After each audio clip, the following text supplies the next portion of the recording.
Preferential segmentation, I gave you just an example of the overt example or covert example of preferential segmentation on being able to determine somebody's preference for long copy, short copy, or quote-unquote medium copy. A very overt example of preferential segmentation is what I call like opt-in options. And I've actually written a couple articles about this, one for Net Effect magazine. I've given a couple presentations on it, but the concept is very simple, that get outside the box when it comes to giving people options when they're opting in, and just get creative with different things that you can say when somebody's opting in.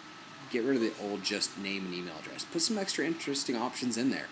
One example is I created a form when I was speaking at the Continuity Summit last year.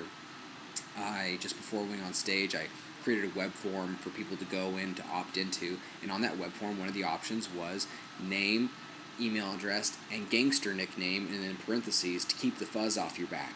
So the name of the site was getgangster.com. And so it was just a gangster twist on marketing and such, and it was just a fun little thing to do. But the concept was to have something unique and creative in the opt-in option. So it was your first name, email address, and your gangster nickname.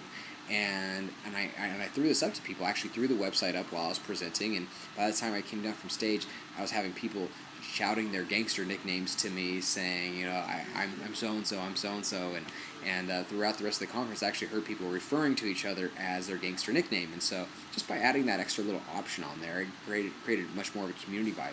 Another way that you can do this is through what I call is through language preferences. So a lot of times companies these days are falling more and more towards the casual tone in marketing in terms of their verbiage and nomenclature. They're saying, "Hey, how's it going?"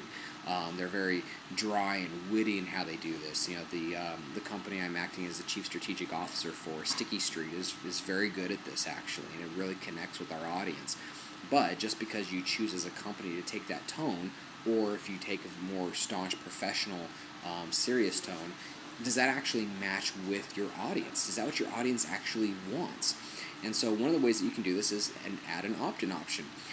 Add in there a drop-down or a radio box that says, out of curiosity, do you prefer a casual conversational tone, or do you prefer a more professional, serious tone?